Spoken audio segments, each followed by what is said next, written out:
and do not necessarily reflect those of station staff, management, and advertisers. Time now for the most listened to talk show in Vegas. You think we're fighting, and I think we're finally talking. Talking with those on the right, the left, and everywhere in between. Quiet. Shut up and let me answer, okay? Answer.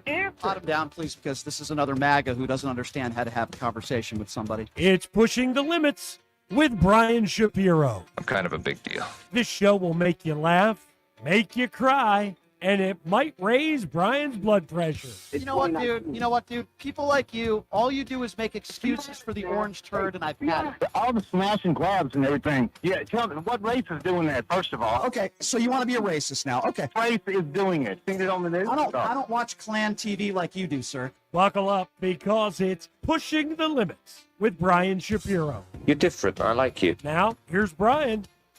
All right, what's happening, everybody? A very happy Tuesday. Thank you so much for joining us. Oh, yeah. A lot to get to today. A very busy show. You could be listening to us on the FMAM dial. You could be on my personal YouTube page, which is at PTL Radio Show, where we're going live. We're going live, as Bill O'Reilly would say. Also on the Occupy Democrats Network, the Washington Press Network. We're on Twitch. We're on X. We're everywhere. And we appreciate Facebook, of course, and we appreciate you being a part of the program. We got a couple good guests lined up for you today. Coming up here in just a few minutes. Very controversial. I think that is very fair to say. Far right-wing political commentator. And he has gotten into it with Laura Loomer on social media. He really gets into it with probably more people than I get into it with, which is quite a few. Milo Yiannopoulos will be joining us here in just a few minutes. He is claiming and claims he has evidence that Laura Loomer has been having sexual relations with the former president of the United States. We'll get to him and talk to him about that and many, many other issues coming up here, as I mentioned, in just a few. Then the guy we're having in at the bottom of the hour, his name is Ross Yerger, known as Yurts. He is a retired Secret Service special agent that has been in the business for over 20 years. He worked for Hillary Clinton and others, and he's going to have a lot of thought. Does a great podcast, too, by the way. It's called the Up the Middle Podcast. Again, 22-year Secret Service veteran Ross Yerger is going to be joining us, and we're going to ask him a lot of questions about whether he believes these were failures, what happened at the golf course, the detail there. There are Republicans out there that are saying that the guy who's running the Secret Service now should be fired. We'll get his thoughts on that and many, many other topics. So look forward to talking to him at probably the bottom of the hour, sometime around in about a half an hour or so. I want to start, though, by playing you this clip because I think it's important to note the far right, the J.D. Vances and the Donald Trumps of the world that are saying lower the temperature, lower the rhetoric, right? Well, I want you to listen to J.D. Vance's words when talking about this attempted assassination of Donald Trump, and then we'll go from there. Have a listen to this. And I know it's popular on a lot of corners of the left to say that we have a both sides problem.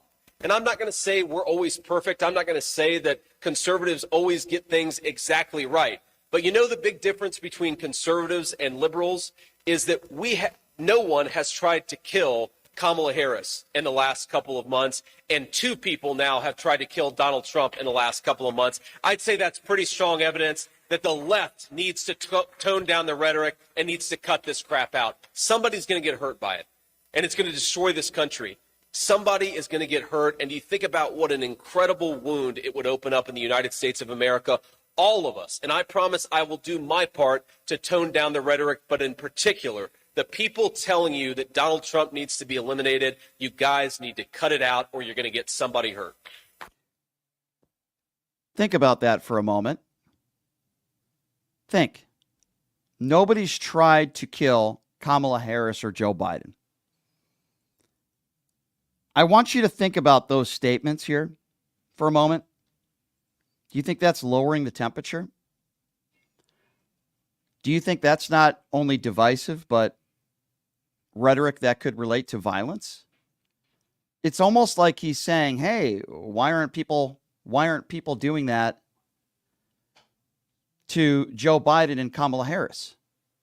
It is absolutely ridiculous. It could absolutely incite violence. It's uncalled for. And I agree, there should be no place for any language like that in the political spectrum. It doesn't matter whether you're a Republican or a Democrat. Violence is violence.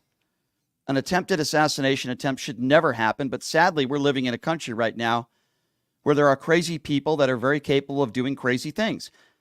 The only reason why I bring up the fact that this guy was not a Democrat, the only reason why I bring this up is because Donald Trump is the guy that brought it up. We'll get back to this, but the guy joining me right now on the show, I've been wanting to get him on actually for a long time. Some would say he's controversial. He is a right-wing political commentator. He got into it before Luke on social media over the last several days. Milo Yiannopoulos joining us right now on the show. Milo, I do appreciate you being here, my friend. How are you? I'm good, and I'm sorry in advance to your listeners for the background noise. I'm in an airport, but I didn't want to miss our appointment today, so I'll stay with you for as long as I can. I've told them to bark at me when I have to run on.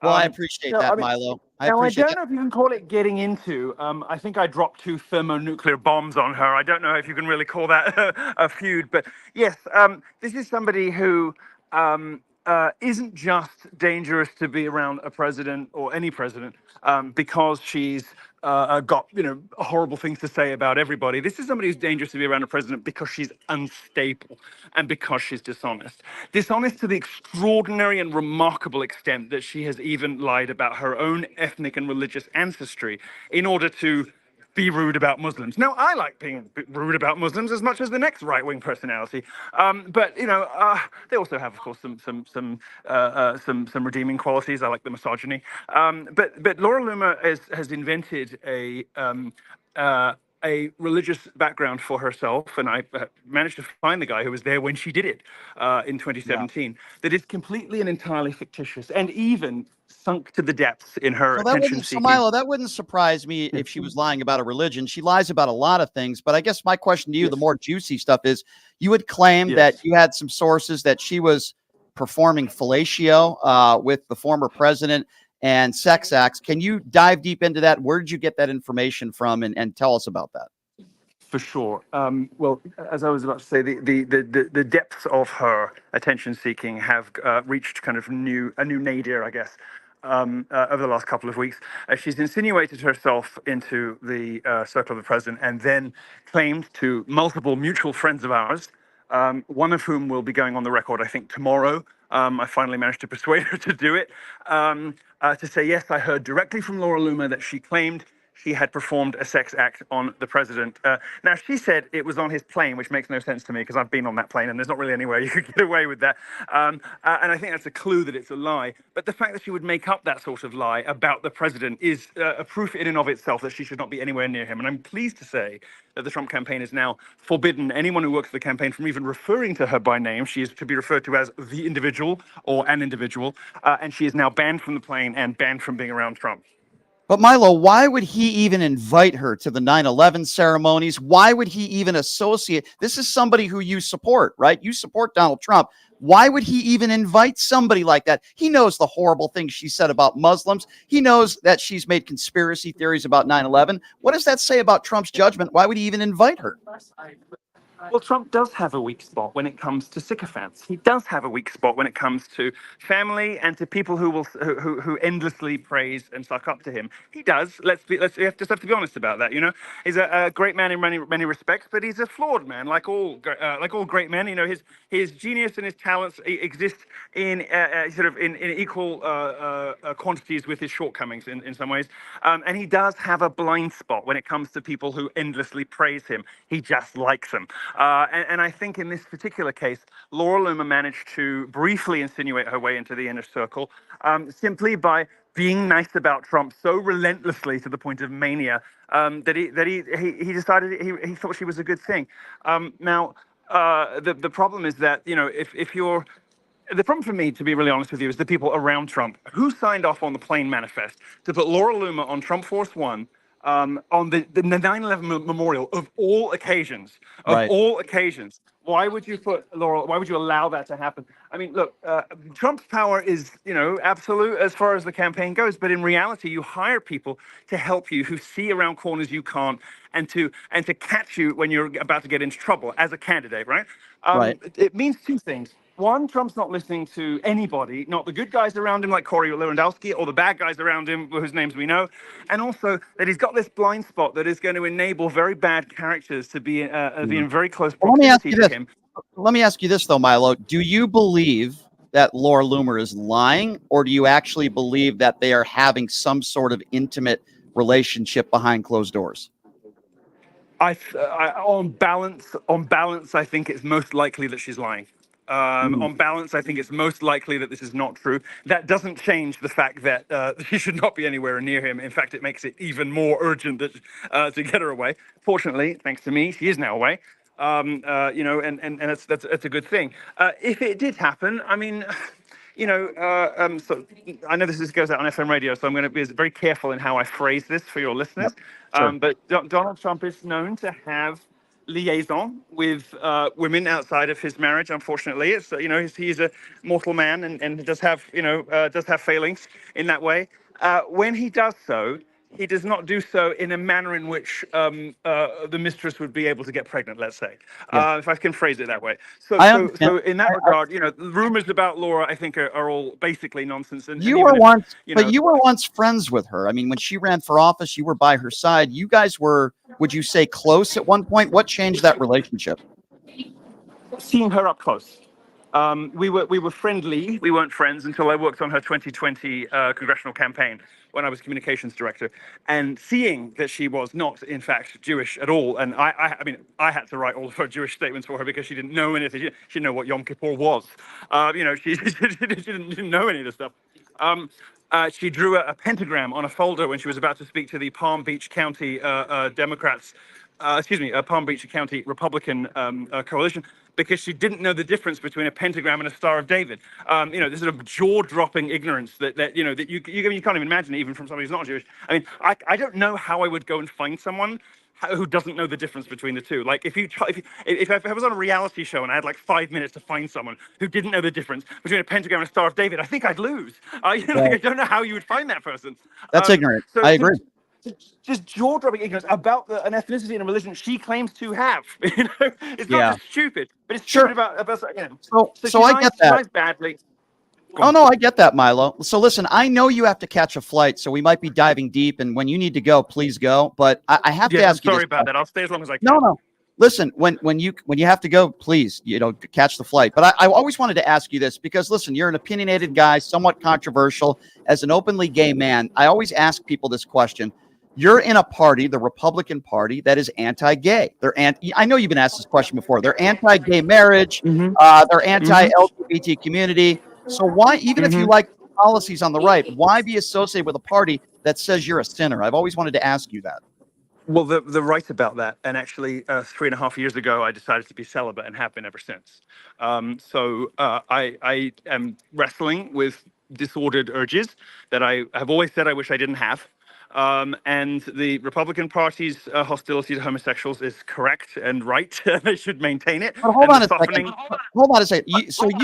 You always talk about how people should be allowed freedom of speech to say what they want. To an extent, I agree with you.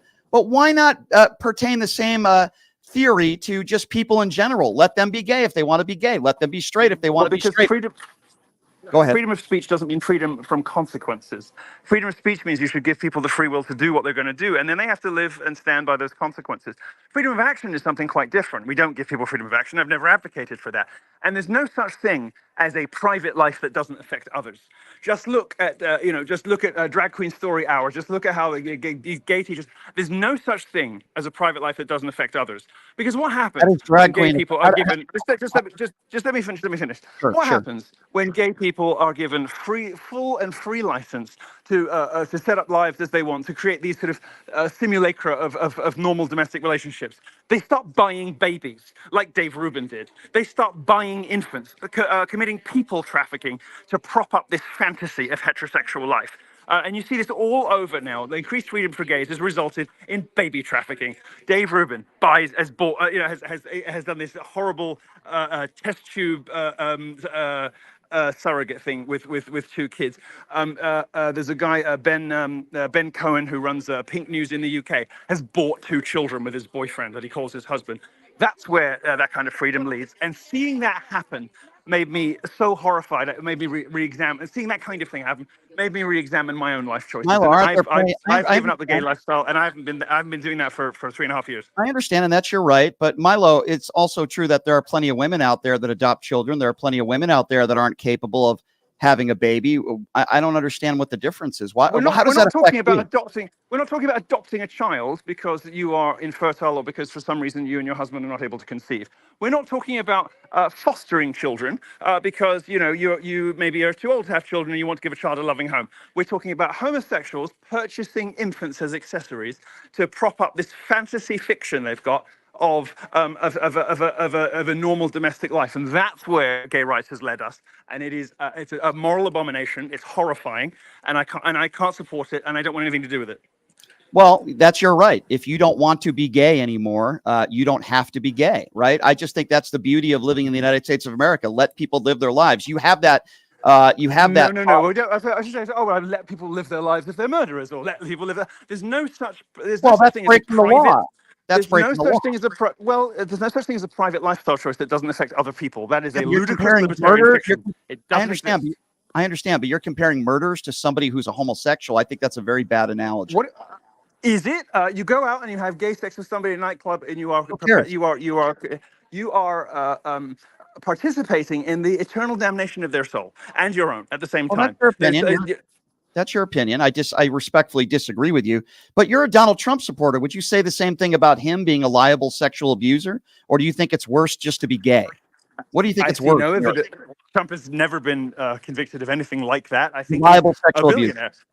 A billionaire, which means that he's had lots of sex with lots of people, and I don't like that either. But when we elect a president, we know it's a render unto Caesar. We don't need to find someone who is just like Jesus to elect as president. We elect a man as president who may have other failings.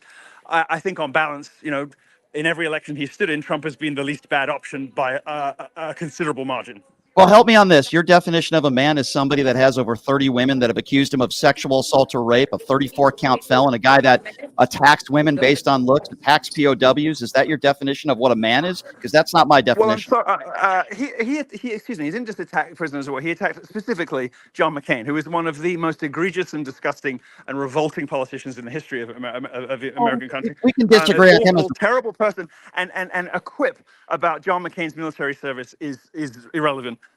Excuse me, I'm sorry. And to bring up sort of debunked claims about how Trump's rude about veterans. Give me a break. Look at the veterans. Look at the police unions. Look at all these organizations. They all support Trump. They all support Trump. If any actual serving veteran or serving member of the armed forces believed these claims about Donald Trump, I'm not sure. I'm not sure they'd be quite such vociferous supporters. But find me anyone serving in the Air Force, I should say veterans, because there's plenty of people I know that serve that find some of his behavior. Let me finish. The military is changing quite dramatically in the last 10, 15 years. Even the Marines have now got DEI. But find me someone who served. Find me someone who served, 15 years ago as a veteran now who find me a politician. Find me a politician that's ever said I don't respect somebody because they were captured as a POW. Find me that. He was talking about John McCain, the greatest and most disgusting hypocrite in the history of America. I think I have to go. I'm so sorry. Oh, geez. Hey, can we do this again? Can we do this again? I got to go. I'm really sorry. Yes, we absolutely can. Let's do this again where you have more time. Thank you. Take care. All right. So Milo gave me 10 minutes. We will have him on again. I think it's a really good conversation, even though we disagree on everything, except for maybe Laura Loomer. Me and Milo agree on a lot of the things he said about Laura Loomer. Listen, Milo is far to the right? Milo is a guy that is an extreme to the right. Obviously, I disagree with him when it comes to his thoughts on homosexuality. I find listen, Milo is still gay. He might not be acting as someone who's gay, but he's still gay. You can't tell me he's not attracted to men. And I don't have any problem with that. I want people to live their lives. Now, on one side, and again, this is more of a deeper conversation that we will get in with Milo, because I know he'll come back on. He's a man of his word. On one side, he's all for freedom of speech. Now, keep in mind, freedom of speech pertains to the government. Freedom of speech does not pertain to private business. That's another conversation I want to dive deep in with Milo. But he's all for freedom of speech. Let people say whatever the heck they want. I also disagree with that. There are consequences not only to your physical behavior, but to the things you say. For example, you shouldn't be allowed to incite a riot. You shouldn't be allowed to threaten people, so on and so forth. But on one side of the coin, he's completely open to freedom of speech and people saying whatever they want. But on the other side of the coin, he thinks being gay, he is a gay man himself. Just because he's celibate doesn't mean he's not gay. Being gay is this horrible atrocity, and gay people shouldn't be allowed to raise children. That's Milo's thought. Listen, I don't agree with that at all. And to be quite frank with you, in my personal opinion, that's bigoted in nature. But the difference between Milo and a Laura Loomer, I actually think Milo believes this stuff. I don't think Milo says things just to get attention. I actually believe that Milo believes this sort of stuff. And even though I disagree with him on almost everything, I certainly have more respect for somebody that at least believes what they're saying, rather than somebody like a Laura Loomer who just says things on social media just to get attention. Milo believes this stuff. I truly, feel that way about him. But I don't understand, and this is just me personally, I don't understand how you can be gay and support the Republican Party. The reason why I say that is because when you look at the left, they are very pro-LGBTQ community. They are pro, Gay Pride Month. They leave transgenders alone. They leave drag queens alone. They want you to live your life and they want you to be who you are. I agree with that portion of the Democrat Party. I want people to be who they are. I don't care what you look like. I don't care what your sexuality is. Life is short. I want you to be happy so long as you're not breaking the law. I don't care if you're with 2 men, 3 men, or 5 women, whatever the case may be, right? But Milo obviously disagrees with me there. And listen, it is what it is, right? It is what it is. But the bottom line here is that there are a group of people that are very anti-gay. There are a group of people that are bigoted in nature. I truly believe that if you are so anti-gay that you believe not only are you all sinners, but if you are so anti-gay that you don't believe that 2 men or 2 women should be allowed to raise a child, that I think you're bigoted in nature. Now, I will tell you this. There is a former local host here in Las Vegas who was on a conservative radio station, and shame on them for even hiring this idiot, because that's what this person is, an idiot who's very, very dumb, went on the air and spewed bigotry and hatred, saying that gay couples should not be allowed to raise children. What happened? Well, the sponsors, some of whom were gay, that pulled their sponsorship. This person was eventually fired. Now, if the sponsors didn't pull their money, this person would still be on the air today in Las Vegas. This is a despicable and ignorant individual who lost their job. Now, sadly, most in Trump's base, and when I say base, the base of Trump supporters, those that are uneducated, middle-aged white people, the base of Donald Trump's supporters, even if they are gay, they claim to be anti-gay. They're anti-gay marriage. They're anti-drag queen reading. They care more about drag queens than they do guns. This is where the Republican Party is at today. I'm not saying every Republican feels this way, but a lot of them do. A lot of them do. So, listen, the Laura Loomer stuff, some would say she's irrelevant, but she's not. She was just spending time around Donald Trump. Now, to be fair, if that is true, and Milo, shared with me some stuff that I didn't know, she's not allowed on the plane anymore, according to Milo. She's not allowed on the plane. She's not allowed anywhere near the White House. She's not allowed to be at any of these events. If that is true, okay, great. I'm glad they made that decision, but why would they allow her to be around Donald Trump in the first place? It makes absolutely no sense. So I'm absolutely with Milo on this Laura Loomer stuff, if that is true. Now, Milo is saying that it's probably not true that Laura Loomer has had relations with Donald Trump. I don't know. But what he is saying is she told some friends in her inner circle that she did have relations with Donald Trump. I don't know whether it's true or not. What's more important to me is that Donald Trump and his lack of judgment has allowed this woman to be at a 9/11 ceremony by his side when she is a 9/11 conspiracy theorist who said 9/11 was an inside job. Donald Trump says he only hires the best people, right? Donald Trump only hires the best people. It is absolute nonsense, and it's disgusting. And while all this stuff is going on, we had J.D. Vance saying that, well, nobody tried to kill Kamala Harris, right? Nobody tried to kill Kamala Harris. Why is that? You want to talk about incitement of violence.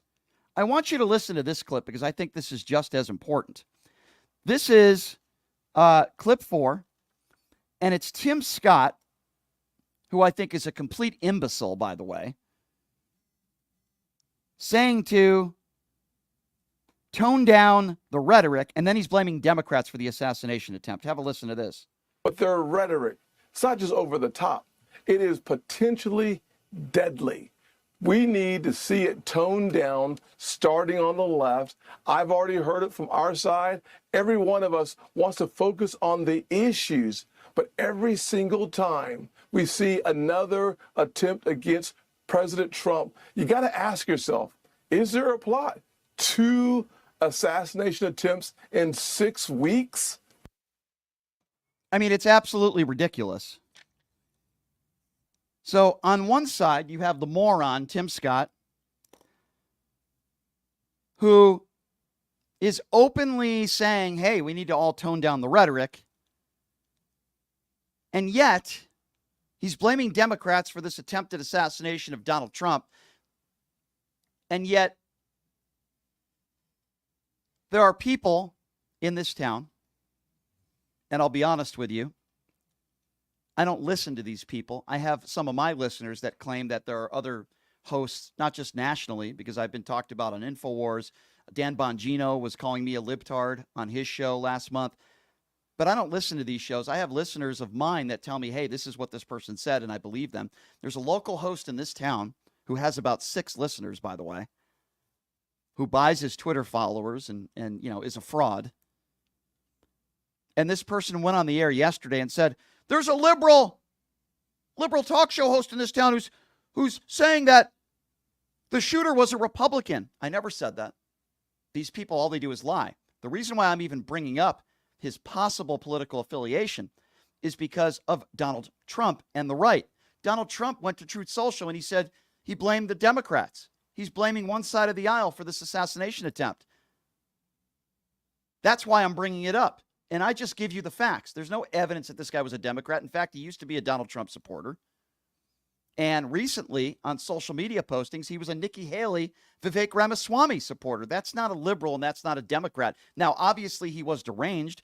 Under normal circumstances, I wouldn't care what your political affiliation is. The only reason why I'm bringing it up, you dope, or dopes, is because Donald Trump is the guy that went to Truth Social and blamed Democrats. Tim Scott, the audio I just played, is blaming the left. People on the far right are blaming Kamala Harris and Democrats for this attempted assassination of Donald Trump. That's why I'm bringing it up. In the grand scheme of things, I don't care what your political affiliation is. I don't want violence on either side.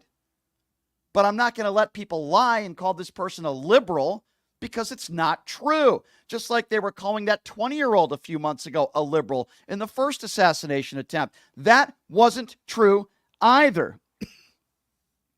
So this is why I continue to talk about these topics, and I will continue to do so. So here's what we are going to do.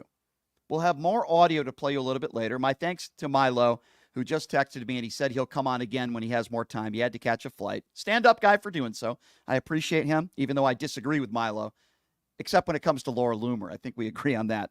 So coming up next, after I take a break here, we're going to be joined by a guy by the name of Ross Yerger, 21 years as a retired Secret Service special agent. Boy, we're going to get his thoughts on both of these assassination attempts and much, much more. He's got a great podcast called Up the Middle. So plenty to get to with Ross when we come back. I also want to remind you all we're an independently owned radio show. What can you do to help us? Well, check out the website. We're very proud of it. It's pushingthelimits.live. Again, that website is pushingthelimits.live. You go there. We got merchandise up there and stuff. People are buying shirts, hats, you name it, we got it. But there's also a donate button on that front page. And it's pretty simple. $5, $10, $20, whatever you can afford. We appreciate it. pushingthelimits.live. We will take a quick break. We'll be back in 2 minutes with Ross Yerger, a 21-year retired Secret Service special agent. Right after this, it's Pushing the Limits right here on KSHP.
All right, welcome back. It is Pushing the Limits on a Tuesday. Thank you so much for joining us. We just had very controversial far-right political commentator Milo Yiannopoulos. He's going to be joining us again. He had to catch a flight, but the conversation was getting kind of good. He'll be joining us a little bit later on next week maybe, and we'll get him back on for a little bit more time. But as we know, there have been 2 attempted assassinations of Donald Trump just in the past few months. So what is going on with the Secret Service? I think it's an important conversation to have. And the guy joining us right now, I have a lot of respect for 21 years. He was a Secret Service special agent, and he's got a great podcast called Up the Middle. I'm joined now by Ross Yerger, who joins us right now on the program, also known as Yurts. Ross, I appreciate you joining us. How are you, my friend? Not bad. Thanks for having me.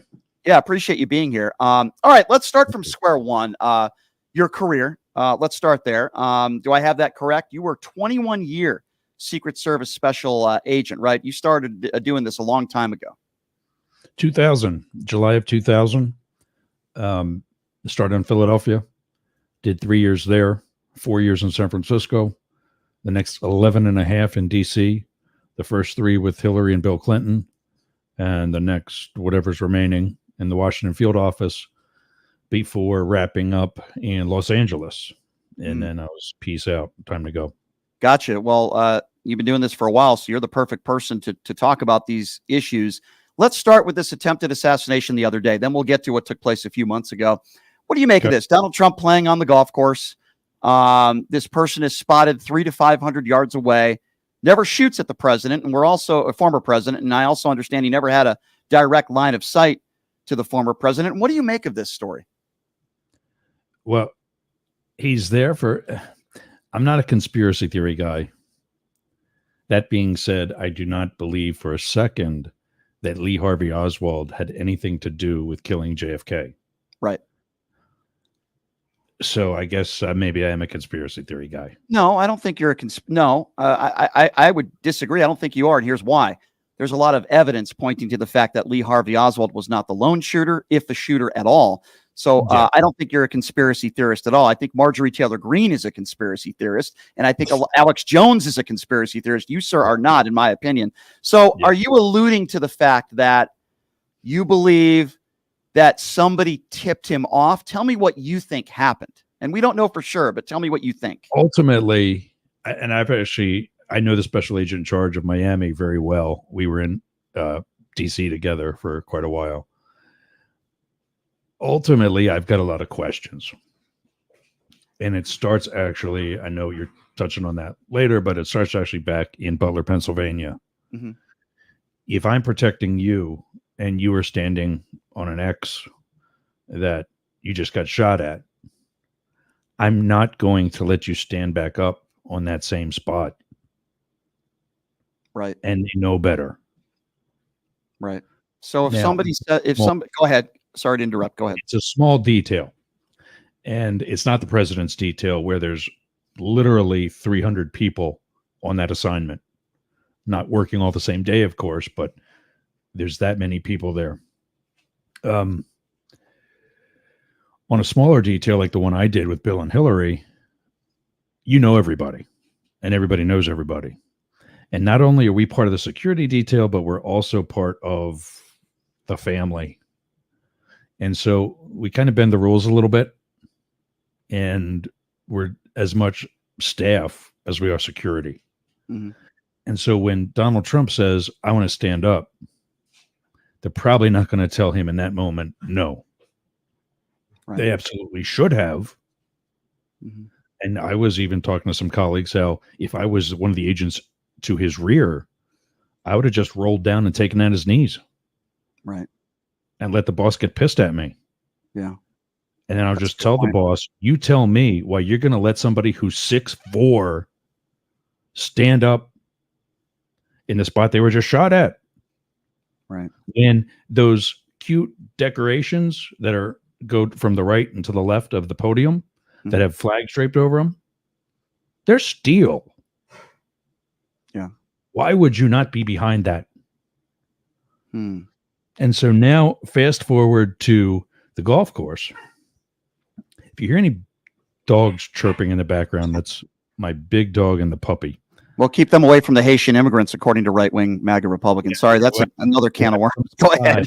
I'm with them in a cup of coffee and a gun and all kinds of things. Now fast forward to the golf course.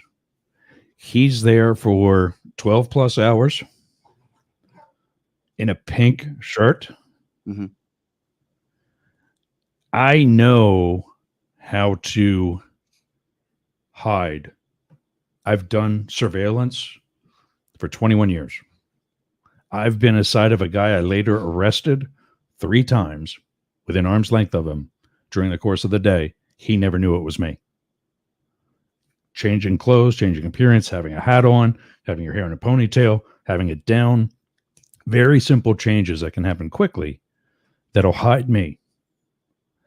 A pink t-shirt will not hide me unless I'm at, I can't remember the group, but the people who walk for breast cancer. Right. The lady that started that that nonprofit. Sure. Unless I'm at that event, then maybe pink's probably a good color. So Ross, is it plausible then? Because I want to give some context here. You are not a Trump supporter, right? You're an anti-Trumper like me. So I don't want people to say, well, that. is that fair to say? You twice. I voted for you twice. But this time around, you were not. I'm an independent. Right. And I tell people I can think for myself. Gotcha. Okay. So I wanted to clarify that so people understand you're not some big MAGA guy who's a conspiracy theorist. I don't think you are. And you're somebody that has been doing this for a very long time, a 21-year former Secret Service member. So is it plausible then, from what you're telling me in both shootings, that I don't know if I'd use the term inside job, but that there might have been a few people with knowledge that might have helped the shooter? Is that what I'm grasping from you? No, not in the first one. Okay. Though, again, with questions, I would ask why he was cremated so quickly. Mm-hmm. How can I ask you this, though? How is it possible? I'm talking about the first shooting now. How is it possible that there are crowd members all over the place on video shouting, he's going on the roof, he's got a gun? And how does nobody take this kid out before he pulls the trigger? That's what's confusing to me. I've got a bunch of concerns why that's not as easy as what everybody thinks it is. Okay. We're not all over the place. That's why we use state and local authorities to help us with a security plan. Mm-hmm. We can't do it by ourselves. So when something like this happens, we try not to have a pissing match come about because we need them later. We can't have them being upset with us over, you were supposed to be on the roof. No, you were supposed to, not that kind of thing.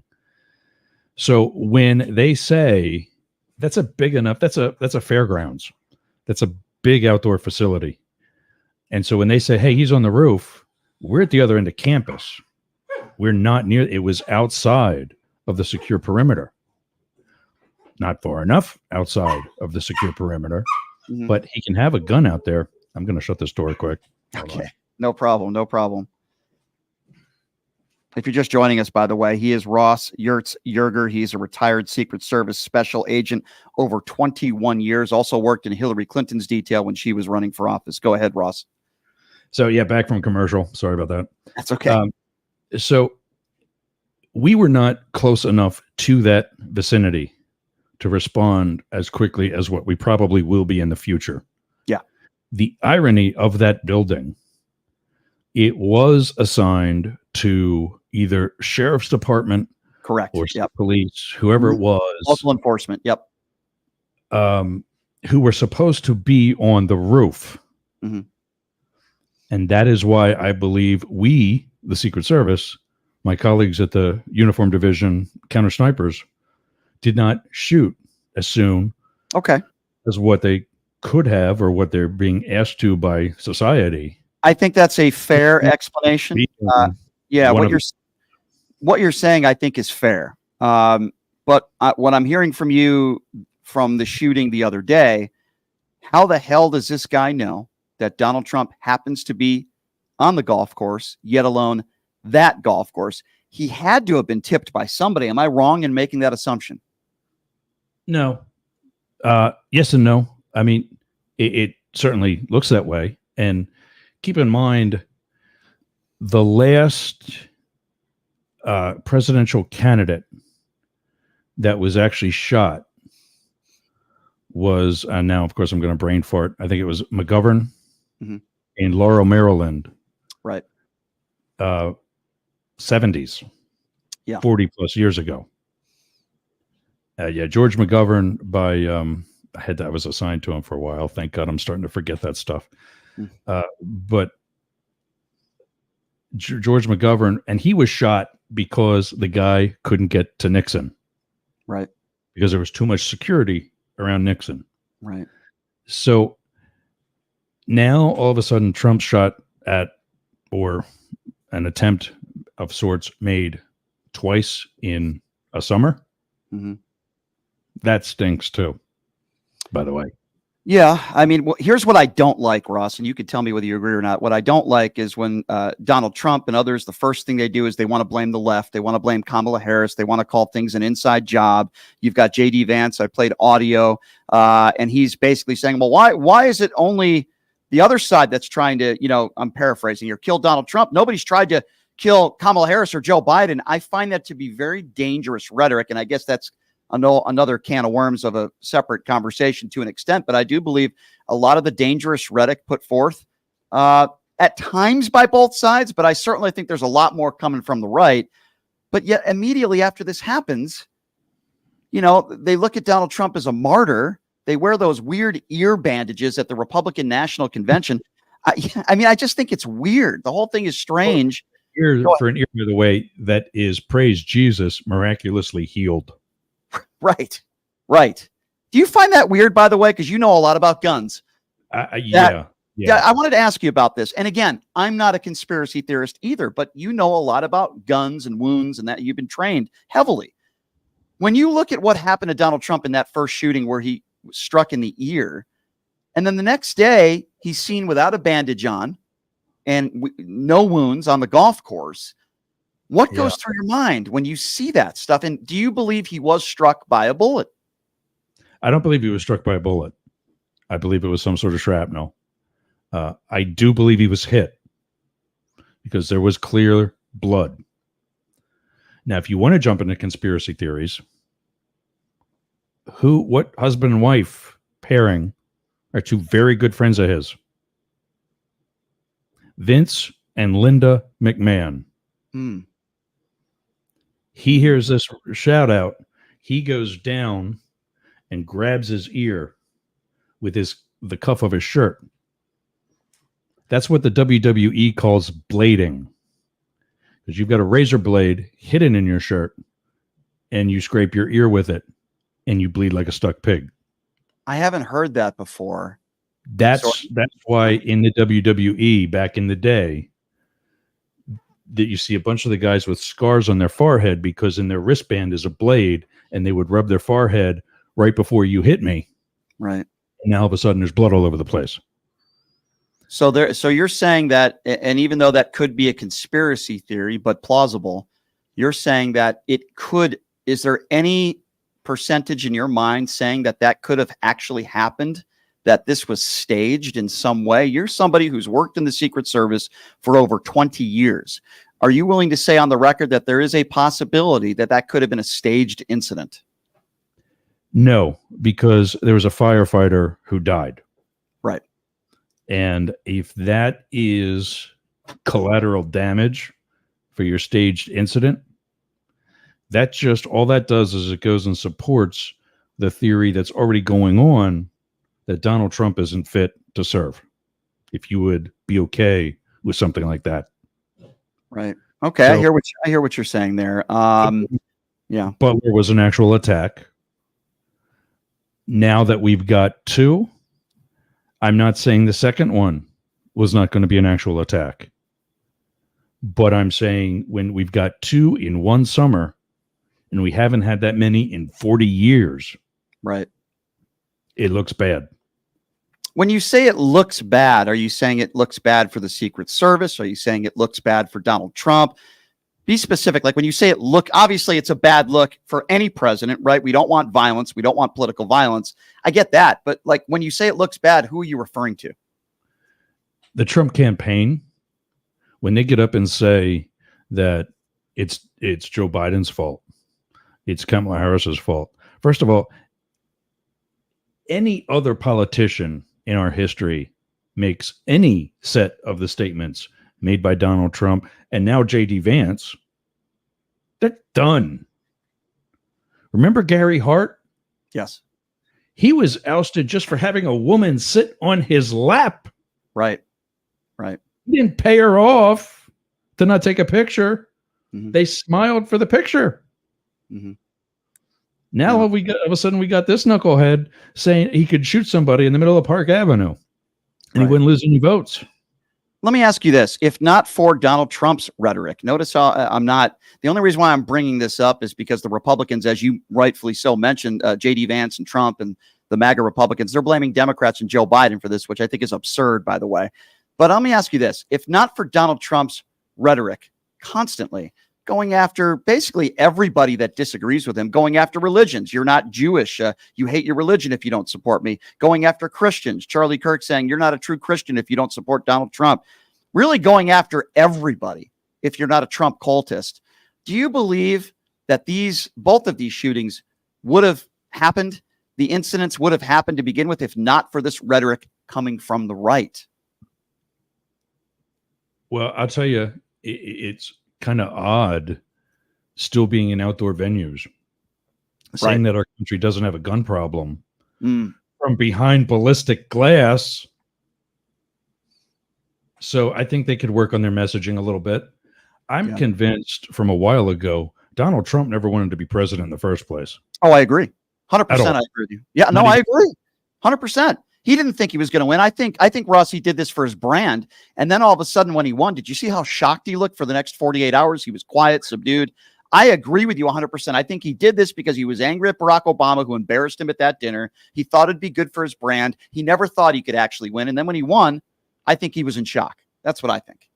He was scared. If you see the photos and the video of him in the Oval Office the next day or next couple of days, a ceremonial visit to the White House with Barack Obama, he was scared. Yeah.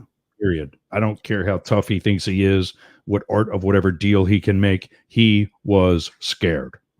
Ross, do you think this is going to happen again before the elections? Do you think there's going to be another assassination attempt before November? I'm not ruling it out because when I saw this one yesterday or the day before, whenever I saw it, I didn't even see it right away. It was kind of sort of already becoming old news by the time I saw it. Yeah. And like, well, yeah, sure. So they fired the head of the Secret Service a few months ago. They fired her. And now Lindsey Graham and other right-wing politicians are asking for the same thing for this new guy that's in charge. What are your thoughts on that? Lindsey Graham needs to come out of the closet. He's got too much. He's got too much weighing on his mind to make intelligent decisions right now. I think you're probably right about that. But having 11 and a half years in DC does that to you. I'm right. Yeah. No, I agree with you on that. This is a difficult situation, though, going back to what took place a couple days ago, right, Ross? I mean, on a golf course, it's not easy for the Secret Service. And we also know that he's the former president. And they're asking for more security. They're asking for more to protect Donald Trump. But if the guy's going out on a golf course, doesn't that make your job a lot more difficult? Sure. I don't like quoting Hollywood a lot, but here's one where they got it right. From the movie In the Line of Fire, John Malkovich essentially makes the claim that if I'm willing to trade my life for the president's, I'm going to get him. Yeah. That's very true. It's not a guarantee, as the kid in Butler found out. Sure. Yeah. But it improves your chances if you're not worried about getting away unscathed. So, Ross, I'm going to speak in very general terms here, and you tell me if you agree with these statements, okay? And I'm basing it on kind of what you're saying, because I think we agree a lot, and my opinions on these two shootings. The first shooting, certainly there were a lot of failures, either and or by local law enforcement and the Secret Service. Probably wasn't struck by a bullet, but probably shrapnel, something along those lines. And that's probably what took place. It was a lone shooter, a nutty 20-year-old kid who tried to do something very stupid and was a very bad shot. And then in this shooting the other day, a deranged individual, clearly with mental illness and a felon, who somehow got his hands on an AK-47 and probably was tipped off by at least one person that Donald Trump would be playing golf on that course that day, and probably also acted alone. Would you agree with those statements? I agree with he acted alone. He can't act alone and be tipped off by somebody. That's right. True. Mathematically, that doesn't work. I think more the fact that he knew it was Mar-a-Lago. He knew that it was Trump's house. he rolled the dice and said, he's going to be here eventually. I'm willing to wait here for 12 hours till it happens. And I'm willing to get in before everybody else does so they don't see me coming.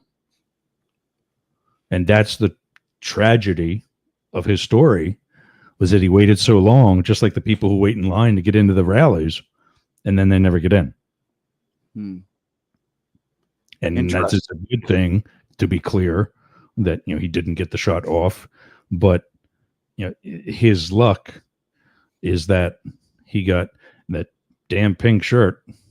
One of those things that was a good idea at 7 o'clock in the morning, or 3 o'clock in the morning, whenever he got dressed, and burned him. So you think his shirt was his demise, and how he was spotted by somebody? You believe, if not for wearing a pink shirt, he might have. Huge. Yeah, it's a huge element. I don't think it's the only thing, but not only was it pink, obviously a brighter color, but he was in bushes, right, which is going to be darker, right? Of course, then I think it's going to stand out even more. So chances are, maybe just acted by himself, didn't get tipped off, and was in the right place at the right time, waited for a while, and eventually Trump shows up, on that golf course. And do you agree with me on my assessment on that first shooting, that it was probably, kid acted alone, mistakes were made, local enforcement and the Secret Service? Yeah. Clearly Secret Service as well. Back to the roof thing, that police department, those two officers from whatever, I think it was the sheriff's office, were on the top floor. When that shooter, when Crooks went up the stairs on the ladder, they walked right past him, or he walked right past them. Right. They were inside the building. Ross, when you were in Hillary Clinton's detail, I don't even know if you're allowed to talk about this, but when you were in Hillary Clinton's detail, did you have any credible threats, death threats against her when you were protecting her in the Secret Service? More on Chelsea. Really? Wow. We picked her up. Former children don't get protection after the age of 18. And then we picked her up by executive order of then President Bush, because when she started campaigning for her mom, she had not so much threats as she did unusual interests. Like, hey, I'm going to fly across the country to get her autograph. Really? Right. Yeah. You're going to fly across the country to get an autograph that's still not worth the amount of your plane ticket? Right. That's not a good business decision if you're putting it on eBay. No, it's not. On the other hand, was number 2 at the time she was running. Usually the president, without question, is the biggest threat that is under the protection of the Secret Service. And he was. They get about anywhere from 3 to 4 different threats a day. Wow. Usually the vice president is number 2. Let me go back to that, because I don't think a lot of people, I never knew that. So you're telling me, and back then, and probably even now, maybe even more so, the president and the vice president get several death threats a day. Yeah. For the most part. Wow. That's unbelievable. Since Bush Sr., every successor surpassed their predecessor in the first term from what the predecessor had in 2. So, for example, in his first term, Clinton beat the 4 years of Bush Sr. In Bush Jr., W's first term, he surpassed Clinton's 8. So in only one term, he beats all 8 years of Clinton. In only one term of Obama, he beats all 8 years of W. Right. Cheney was not exactly the most popular vice president. No. And Hillary passed him. Wow. Dangerous and dangerous times we're living in now. I guess with a gentleman of your experience, over 20 years in the Secret Service, if you were behind closed doors right now with Donald Trump and you had the opportunity to give him some advice, what would you say to him, if anything? You keep telling us that you have the best people with you. Realize you're not one of them, so listen to them. They all told him to prepare. And this is me as a political scientist talking. They all told him to prepare for that debate, which he did not do clearly. They all told him not to blame things on Joe Biden, who he's not even running against anymore. They all told him to be more presidential. Those people, they're not that high up in the Republican Party because they just got out of college. They've got experience. Right. And he's not using it. It's really good advice. Really, really good advice. Hey, before I let you go, Ross, and I really do appreciate you coming on. It's a really good conversation, especially with somebody of your expertise. Can you talk a little bit about your podcast? Because first of all, you have a great radio voice, by the way. Start there. And, obviously a wealth of experience. Tell me a little bit about your podcast, Up the Middle, and how people can follow you. Appreciate that. Well, I started that about a year and a half ago. You mentioned a former colleague of mine. Dan Bongino was just fired from Fox News. And later that same weekend, Tucker Carlson would follow suit. And I'm lying in bed going, I can do better. So I got into podcasting. I had another podcast that was about day trading and cryptocurrency. It wasn't going anywhere, so I let it go. Switched over to what I branded as Up the Middle because I'm very conservative on some things. Sorry, I'm still getting the voice used to being on the radio and such. That's okay. I'm very conservative in some things, very progressive, liberal, whatever you want to call it, on others. And so, just left versus right, up the middle. And that's me. I've got more guns spread out throughout the country than my Florida neighbors have in their bedroom closet. I've actually read the Bible. Right.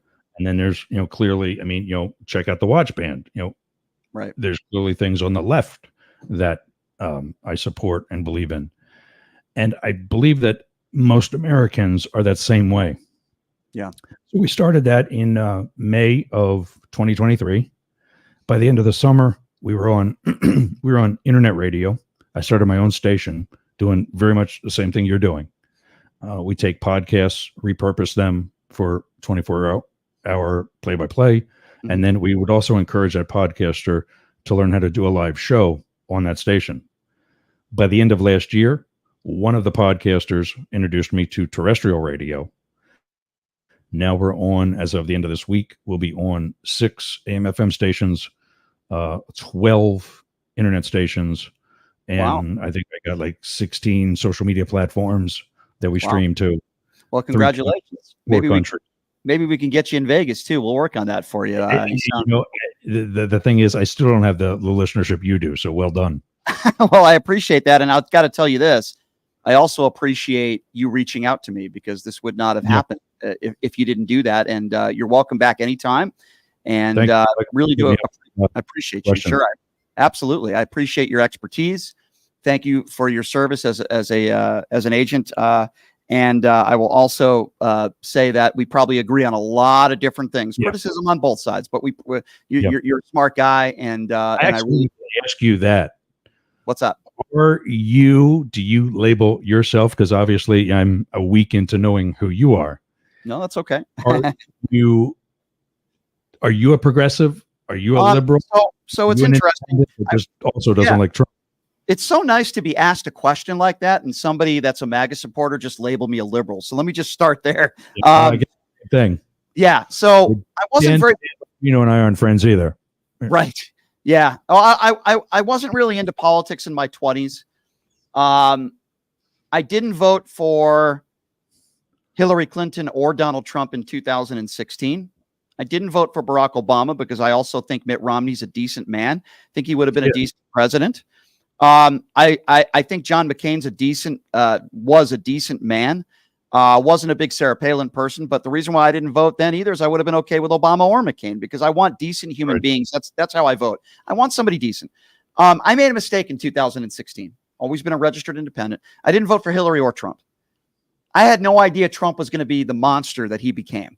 In 2020, I voted for Joe Biden because it was more of an anti-Trump vote, even though I have a lot of respect for Joe Biden and I think he's a decent man. I'd vote for a ham sandwich at this point over Donald Trump. There's no question I lean to the left on social issues, right? When it comes to gun control, when it comes to a woman's right to choose, not giving tax breaks to the wealthy and to the rich. I also, though, believe in a border wall. I also believe, in capital punishment. I think if you murder somebody and there's DNA evidence that you murdered somebody, I don't think you should be allowed to live. So I do have some very, very few, but some opinions that the right share. And, listen, the far right, many of them on the right, to give them credit, they are very pro-Israel. I think it's a problem on the extreme left. But right now, I have a lot more in common with the left than I do the right. I'm still an independent because I voted for 8 Republicans in the 2022 midterms. I would vote for a ham sandwich over Donald Trump. I'm very anti-Trump. I lean to the left on social issues, but I'm still capable of voting for a Republican if I see somebody that I think is a decent human being. Example, if Adam Kinzinger runs for office, I will vote for Adam Kinzinger. I disagree with Liz Cheney 99% policy, but I have some respect for her, right? I have respect for Dick Cheney that he came forward and has endorsed Kamala Harris. Anthony Scaramucci did my show yesterday. I would vote for that guy in a heartbeat. So I hope I answered your question. That's kind of where I stand. Well done. Yeah. Well, I appreciate you. Appreciate you coming on, Ross. Love to have you on again. And look forward to listening to your podcast, Up the Middle, my friend. Really appreciate the time, sir. You have a great day, and thank you so much. Thank you. Pleasure. Thank you. That's Yerger, everybody. He is an over 20-year Secret Service special agent. Wow, some really good information we got from him. My head is spinning right now. We got so much good information from him on the 2 assassination attempts. And I'm going to go back into that interview and go through it some more and post some stuff. Really interesting stuff from him. And it appears as though he's probably right. The pink shirt that this guy was wearing the other day was probably one of the main reasons why he got caught. But really good stuff there. All right. So I want to get through a little bit of audio here. Then we're going to take a break. Then we're going to take some calls at 702-221-7283, the rest of the show. So I mentioned Lindsey Graham, right, who Ross just said should come out of the closet. But that's another story. Lindsey Graham is now calling for the acting Secret Service director to be fired. Have a listen to this. When I heard this, the acting director said everything worked fine. No, man, you need to be fired. You need to go. All right, well, that's ridiculous. First of all, the investigation is ongoing. This is a very different circumstance than the first attempted assassination, so that's absolutely absurd. And then there's Eric Trump, who makes the rounds on some of the right-wing networks, as he does because he's a coward. He would never appear on CNN or MSNBC. And Eric Trump is telling people to tone it down. Have a listen to this. The only threat to democracy is the people who are trying to kill that incredible man right there. Yeah. Again, somebody loved by the entire country. And they've got to tone down that rhetoric. The whole, Joe Biden, we're going to put a bullseye on Donald Trump. That has to end. The Maxine Waters comments, they have to end. The mainstream media who goes after him every single day, it has to end. They are creating a culture of hate in this country. Interesting. Very interesting there. Creating a culture of hate in this country when your despicable father attacks anyone and everyone that disagrees with him and is blaming Kamala Harris and Joe Biden for the second assassination attempt. Very rich for Eric Trump to make statements like that. So J.D. Vance yesterday, I want to read this to you before we play cut 7. J.D. Vance said, "We cannot tell the American people that one candidate is a fascist. I want you to listen to Donald Trump and what he said just 11 days ago." Kamala Harris is the first major party nominee in American history who fundamentally rejects freedom and embraces Marxism, communism, and fascism. You're learning about this. You'll find out nobody knew who she was. What? He just called Kamala Harris a fascist less than 2 weeks ago. And J.D. Vance just said yesterday, quote, "We cannot tell the American people that one candidate is a fascist." Are you effing kidding me? Your boss just called her a fascist. The right calls Kamala Harris a fascist and a Marxist and a communist every single day. And yet J.D. Vance has the gall to tell the American people that one candidate is a fascist is just horrible when Donald Trump does it almost on a daily basis. Right now, as we speak in Springfield, Ohio, we've got the Proud Boys that are marching. We've had bomb threats. And then the right is saying, well, these bomb threats happened outside the United States of America, so that doesn't count. Yes, it does. You think that's fun for your child to hear that there's a bomb threat? You think it's fun for these people to have to cancel events and have multiple bomb threats? It doesn't matter whether somebody put in the bomb threat in Springfield, Ohio, or somebody put in a bomb threat in China. It's still a bomb threat. It's still scary, and it has to be taken seriously. But yet people on the far right are using the excuse, oh, well, the left said all these bomb threats were credible. They were happening in other countries. Who cares if somebody picked up the phone in another country? It's still a bomb threat. The whole point is it wouldn't have happened if J.D. Vance, Donald Trump, and these morons on the far right were spreading conspiracy theories unproven that Haitian immigrants are eating your pets. It's a lie. It didn't happen. It's not true. And it pisses me off. And it puts people in danger. Well, I got some calls from my constituents in my office that said Haitian immigrants are stealing our pets and eating them. I had a dozen. Okay, so what does that mean? Does that mean if 20 people call your office and say the earth is flat, you're going to be talking about the earth is flat? If 20 people call your office and say that Kamala Harris is an escort, does that mean you're going to tweet that out too? Well, they probably already have tweeted that out. You see where I'm going with this? If 20 people call into this radio station and claim, my constituents or fans of the radio show, that J.D. Vance sexually assaults couches, does that mean that I should go on the air and publicly, seriously talk about that? He openly admitted and lied on CNN with Dana Bash. He said, well, if I have to create a story for people to be talking about immigration, then that's what I'm going to do.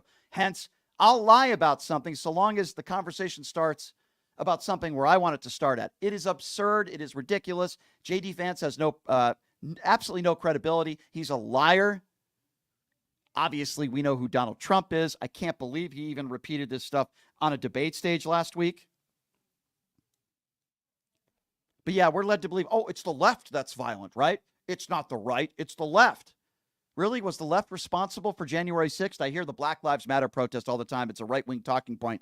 A lot of those people were agitators on the right, including Proud Boy members that were arrested at Black Lives Matter protests.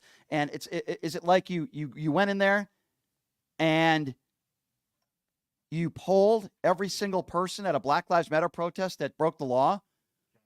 I mean, it's absurd. It's absolutely ridiculous. Make no mistake about it. The right has incited what took place in Springfield, Ohio. Those bomb threats would not have happened, regardless of where somebody made the bomb threat, if not for J.D. Vance and Donald Trump spreading lies about Haitian immigrants eating your pets. January 6th doesn't happen if Donald Trump doesn't say that the election was stolen and that Joe Biden cheated. Period. It doesn't happen. So spare me your BS and your nonsense. When Donald Trump, so many of you MAGAs out there who support Cheeto Jesus, the guy who said, I'd like to rough that guy up, I'd like to punch him in the face. At one of his rallies, he said he'd pay somebody's legal fees if they roughed somebody up. So don't you start talking to me about, oh, well, the left incites violence. The left is the violent party. Give me an effing break. Does it happen on both sides? Sure. But in 2024, most of that hateful rhetoric and rhetoric that can incite violence is not coming from the left. It's coming from the right. And it's coming from the leader of the Republican Party, Donald J. Trump. That's right. The 34-count felon, the liable sexual abuser. It's coming out of his mouth. This is the same guy who hours after this assassination attempt the other day was trying to profit off it, campaigning off of it, asking you for money. So don't you tell me that it's coming from the left. Here's what we're going to do. We're going to take our last break of the show, and then we're going to take calls next segment. Number to call is 702-221-7283. Lines are full right now, but a tip for you, when a phone call ends, that's when you want to try to call in, because that means we have a phone line open. Unlike other shows in Las Vegas that beg for phone calls, every segment say that their phone lines are open. That means they're not getting any calls, or if they do get calls, it's the same 3 or 4 people that call in every day. It's sad. Our phone lines are full throughout the entire show whenever I open up the phone lines, and that's a testament to all of you out there, which I appreciate very much. So I do get emails from a lot of people saying, how could I get more involved in the show? Check out the website, pushingthelimits.live. Again, that website is pushingthelimits.live. You can buy merchandise up there, shirts, hats, beanies, You name it, mugs, we got it. If you don't want to buy merchandise, you could donate right on the front page there, pushingthelimits.live. Doesn't matter whether it's $5, $10, $20 a month, whatever you can afford, man. We really do appreciate it. Pushingthelimits.live. Want to thank the official gaming bar of the Pushing the Limits radio show. It's Jackson's Bar and Grill, located at Flamingo and Jones. And here's a cool promotion they got. You're playing a machine between the hours of the promotion, and if you gain 350 points, which is not a hard thing to do, you're going to get $50 in free slot play. Earn 350 points, you get $50 in free slot play. Ask your bartenders there for more information, but it's a great promotion this month of September. Check them out, the official gaming bar in Las Vegas. I should say the official gaming bar in Las Vegas of the Pushing Limits radio show. It's Jackson's Bar and Grill. All right, your phone calls are next. The last segment is dedicated to you. Take a quick break. Be back right after this. It's Push.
All right, welcome back. It is Pushing the Limits. Thank you so much for joining us on a Tuesday. We're going to have a lovely lady joining us in studio tomorrow.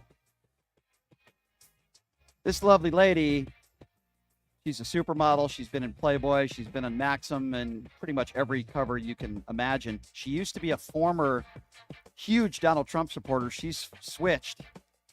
She's anti-Trump now, and she's actually in fear for her safety. She's going to be joining us on the show tomorrow, so that's going to be interesting. More special guests later on in the week. But I did promise you I would get to the phone calls because we had two really good guests, different ends of the spectrum. We had Milo Yiannopoulos joining us, claiming that Laura Loomer's telling some of her immediate friends that she performed sex acts on the president up in the plane. And now she's not allowed on that plane anymore or anywhere near the White House. Or, well, she wouldn't be allowed near the White House anyway because Donald Trump's not the president, but she's not allowed at Mar-a-Lago either. So that I do find that interesting. And, of course, we just had Ross Yerger on the show. Ross, a 20-year Secret Service special agent veteran, really in-depth good stuff from him and analyzing both of these assassination attempts. All right, let's get right to the calls, 702-221-7283. Let's go to Heidi. Heidi's first up on PTL. Hi, Heidi. Hi, Brian. First of all, my neighbors and I would like to thank you for your show. Oh, well, thank you. We get to do that every afternoon to listen to you. Well, that means a lot, Heidi. Thank you. Where are you from? Where are you calling from? I live in Indiana. I'm originally from Germany. I, too, was an immigrant at one time. Yeah. Well, That's why all this stuff with the Asians, it's like really killing me. And that is one of the reasons I'm calling. I have a dear friend in Massachusetts. She's very reputable, and she posted today that the sheriff of Springfield has his officers going around writing down addresses of people that have the Harris signs in their yards so they can send. Yeah, I saw that. So they can send the immigrants to their house. So I saw that story, and I'm glad you brought that up, where you have this moron sheriff who is obviously a bigot and a MAGA supporter. More times than not, it usually goes hand in hand.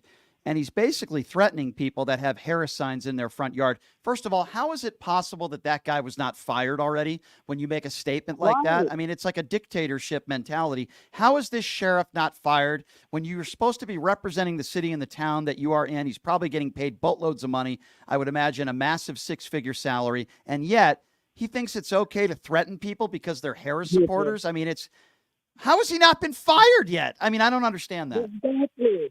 Yes. But anyways, I was wondering if you heard about that, if it's really true or not. You know? It is. No, you know what? It is, my dear. It is true. And I'm glad you brought that up. And his name is all over social media. But it means a lot that you and your neighbors listen to my show every day in Indiana. You be well out there. And if I ever am out there in Indiana, I will let you know. Thank you so much for the call, my dear. 702-221-7283 is the number to call if you want to be a part of the show. Let's go to Nelson. Nelson's next up on PTL. What's up, Nelson? What's going on, Brian? Hey. What's up? You want to know what's very sickening? Tell me. Is that J.D. Vance has become the first senator in U.S. history to purposely torment his state on purpose based off of lies. To an extent, they can't criticize any more Democratic senators. Obviously, the ones getting in trouble, actually, but the ones who are just normal out there. Yeah. I mean, this guy literally tormented his own state that he represents. Right. He don't deserve to be reelected in that position. I agree. I think Donald Trump is, if what happens in November, what we hope happens, I think J.D. Vance's political career is over. I really do. And you know, when you look at where Mike Pence is at, should we all be surprised? Anybody who really takes the side of Donald Trump loses almost all their credibility immediately. It's really unbelievable. And two more quick points. I'm going to ask you a question. Do you know how many assassination attempts were put on President Obama? I don't. When he was president? I don't have that number. 11. Doesn't surprise 11. me. Doesn't surprise me. And there was no outcry when his life was threatened. No, of course not. Off the shoulders like it was nothing. But this one here, of course not. And then we have the leader of the Republican Party who started that whole birther issue. You want to talk about inciting violence? You're absolutely right. Don't you all find it interesting that J.D. Vance's wife is Indian, and yet Donald Trump was hanging out with a woman by the name of Laura Loomer, who said that the White House would smell like curry if Kamala Harris wins in November, and yet J.D. Vance is such a coward, he's not even willing to denounce that sort of stuff, and he just brushes it aside? These are just despicable people with no backbone, and J.D. Vance is absolutely at the top of that list. 702-221-7283. Let's go to Ray. Ray is next up on PTL. What's going on, Ray? Oh, hey, Brian. Didn't know I'd get on this quick. Not much today. Second time, third time caller. Enjoy your show. Thank you. But today I got to disagree with you on something, man. Okay, that's all right. Go right ahead. Yeah, well, I'm a veteran, and 20-some years ago, you named off some politicians that you respect, including the Cheneys, and you got to remember, man, they lied us into a couple of wars. Okay, so let me respond to that. I understand what you're saying. There's guys like me that have suffered from that. Yes. There's guys that still do. I used to be a state representative. I had a one-on-one with Obama when he was running, right? Right. And I asked him, I said to his face, you got to get us out of this war. Mm-hmm. I said, it's a lie. He wouldn't say nothing to me, and it was just like he was zoned out into it. So I want people to remember that, because there's a lot of people that still suffer from that war. Ray, so that's all I wanted to say. No, hang on the line. I understand where you're coming from. Let me be very clear. I would never vote for a Dick Cheney, and I never have. I would not vote for a Liz Cheney, never have. I disagree with them on so many different issues. All I'm simply saying is it is very important now in 2024, and I think we'll agree on this, to make sure that Donald Trump doesn't get anywhere near the White House ever again. And while we might vehemently disagree with Dick Cheney and Liz Cheney when it comes to their policies and whether or not they lied in the war in Iraq, I'm with you. The war in Iraq, there were no weapons of mass destruction. However, hear me out on this. It's very important to have these kinds of people to at least come out of the woodworks and call out Trump and support Harris, because moving forward, it's very important for this country. So while I agree with you, when I say I agree with you too. I understand what you're trying to say 100%, Brian. Right. I just want people to remember these lies that were told 20 years ago. I was not I agree. I agree. But I thank you for what you do. I hope you get nationally syndicated. Thank you. I live for tuning in at 2:00 in the afternoon to listen. So it means a lot to me that people like you would say that. And it also means a lot to me that I have veterans like yourself. Without people like you who risk your life for this country, I wouldn't be able to do what I do every day. So I thank you for your service, and you're a hero, and you're welcome to call back anytime. And people like you will always have a platform on my show. So, Ray, I appreciate your call. Thank you so much. You have a good one, my friend. Thank you. I love my listeners, man. I really do. 702-221-7283 is the number to call. Why don't we go to Julia? Julia's next on PTL. Hi, Julia.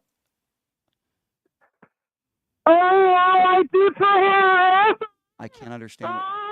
I can't understand what she's saying. I think she sounded like Stormy Daniels when she was underneath Donald Trump. I think that's what that phone call was. Stormy, have a nice day. I hope you get another $130,000. 702-221-7283 is the number to call if you'd like to be a part of the conversation. By the way, that was a lie. Okay, let me be clear here. I do my best on this show to be very honest. I do my best on this show to tell the truth. What's your name? That is not what Stormy Daniels sounded like underneath Donald Trump. In fact, it was probably the opposite. There was probably a lot of silence.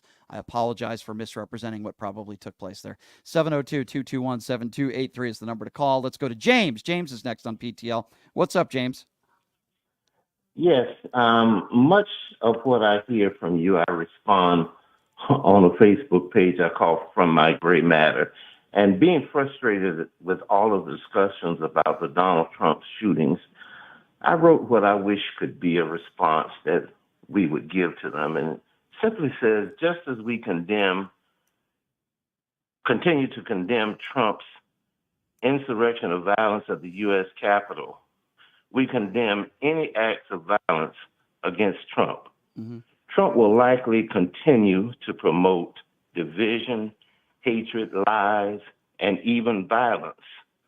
I am convinced that the majority of Americans believe that a second Trump presidency would drag our country deeper into the swamp Trump once falsely promised to clean.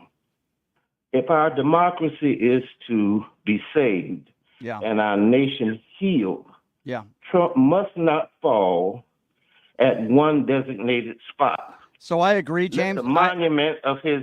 I agree with everything you're saying, but I also will ask you this. Can you imagine what Trump's administration would look like if he wins in November? The Stephen Millers, the Sebastian Gorkas, the felons, the Steve Bannons. Can you imagine how bad his administration would look like if he wins compared to how bad it was last go around? it would be an absolute nightmare. But I think we have to remind folks that we should make sure that we defeat him, not with a bullet, with a ballot box. Agree. Well said. Yeah, I know. Listen, I'm with you. I'm with you 150% on that. We can never condone violence on either side of the aisle. And the right-wingers out there blaming Democrats for this shooting are just very ignorant. They're right-wing buffoons. They have absolutely no idea what they're talking about. These were two deranged individuals, clearly. But if they want to really go dive into it, and they seem to be doing that, Donald Trump blaming the left for this, the bottom line is the first shooter was a registered Republican. This last shooter was a Vivek Ramaswamy, Nikki Haley supporter. Again, it's lying from the far right. Thank you for the call, sir. I really appreciate you. 702-221-7283. Let's go to Joseph. Joseph is next up on PTL. What's up, Joe? Yeah, hey, Brian. What's up? Here's my piece. Hearing the stories about how Trump is, like I say, Trump is using those shootings as political points to gain the reelection, and also there's stories about how he's having Proud Boys marching the streets of Ohio. Makes me think this is what they're doing. They want to use intimidation and violence against the Haitians.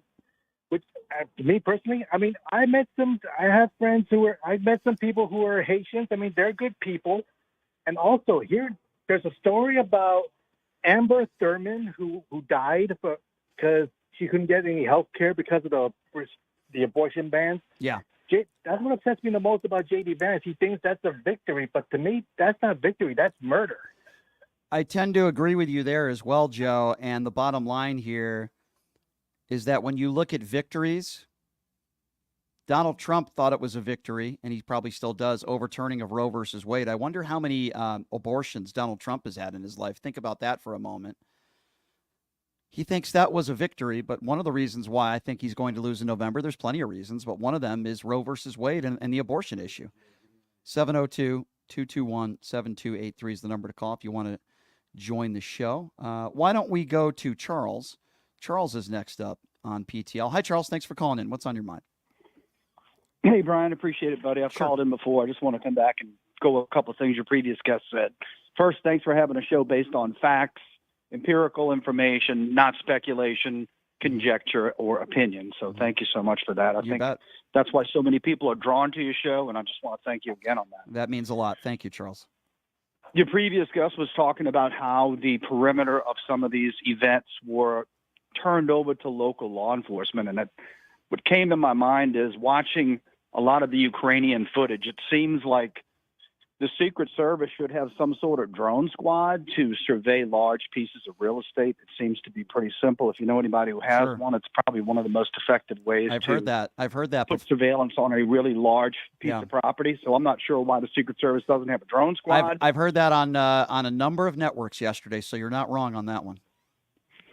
The second thing, when he was talking about, and he seemed to be very apprehensive to commit on the first event where they have speculated it was shrapnel. And I mean, I think everybody's seen enough crime shows to where you would think they would have a bullet path and some sort of picture of something that was shattered or hit by the bullet. Because for anybody who knows about the speed of the bullet that came out of that rifle is twice the speed of sound. Yeah. And really, if it just did a near miss on you, it would pretty much take skin off your face. So I agree. I try not to talk about this too much because but at the same time, I don't believe that Trump was struck by a bullet, but at the same time, it doesn't really matter to me. We know that it was another attempted assassination of the former president, and Donald Trump's a liar. I mean, the big bandage he was wearing on his ear, he looked like a frickin' clown, and all those morons at the RNC, the cultists out there that were wearing those same bandages. Isn't it really interesting that, and I've mentioned this before, Charles, when Donald Trump is maybe pierced by a bullet, they'll wear the bandages and they'll honor him and all this other stuff. But days after a school shooting, they'll wear their AR-15 pins into the halls of Congress. I find that very telling. If it's their Messiah, Cheeto Jesus Donald Trump, they'll wear these weird ear bandages looking like a bunch of clowns and cultists. But our children are being gunned down, and they'll bring those AR-15 pins proudly. I just think this is where the many in the Republican Party are at today, and to me, it's disgusting. It is. And of course, they all rely on their NRA ratings. they're very, again, apprehensive to speak about gun reform. And I just want to remind everybody, too, that the very first official act of the Trump presidency was to undo a law that kept guns out of the hands of people who were mentally ill, who had threatened either their spouse or someone else. Yeah, well said. Very well said, Charles. Great call, and I appreciate you. What grows faster, Donald Trump's ear or his belly? Maybe we could ask Melania about that one. I don't know. 702. It's almost like somebody purchased Viagra for his ear after the shooting. Very interesting. 702. Boy, that's a great. My producer didn't like that one. He's going to vomit. 702-221-7283 is the number to call. Who are we going to next here? Let's go to Jason. Jason's next. What's up, Jason? Hey, how you doing, Brian? Nice to call you again. Hey, I just wanted to let you know that the right are really crazy because I don't know, nobody's reporting this, but there was a truck driver in North Carolina, find behind where his truck was parked. They found him hung. So you want to talk about violence. There goes violence right there by the right. So I'm letting you know that more than any, and they're claiming it was suicide, which it seems inevitable. It doesn't even seem inconceivable. Yeah. But more than anything, my grandfather and my father served, and I'm working with a Marine, so I got respect for all the services. Sure. But here's the thing I want to point out, and maybe you think about it as well. Yep. Maybe the right is always telling us to stop so they could be the only ones to promote violence and for us to sit down and just take it. That's what I think is going on. That's why they keep on saying the left, the left, the left.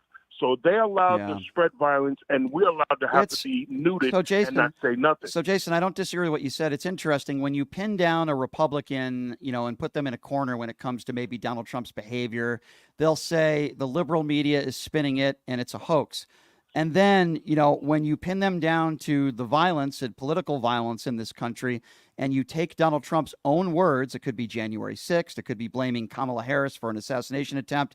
Again, they just will scrub away facts and they'll push them all to the side.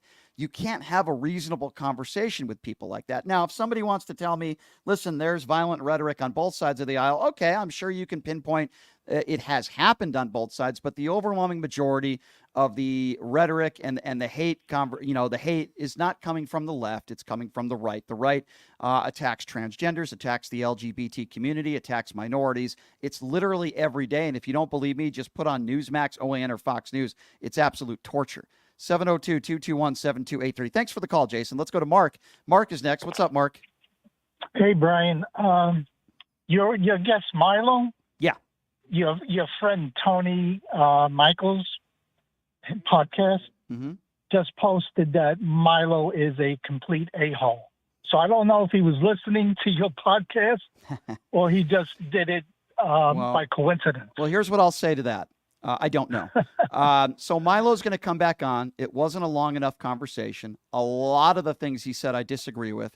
Most of what he says I disagree with. But the main reason why I wanted to have him on today, he's been very close with Laura Loomer over the years. This is important. And I know a lot of people might say, oh, who cares? I have a question, though, for you. Okay, hold on. Yeah, I got you. I'll let you ask it. But this is important. When the former president of the United States surrounds himself with someone who was a 9/11 conspiracy theorist and a proud Islamophobe, and he invites that person not only on his plane and at Mar-a-Lago, but to a 9/11 event, that's important.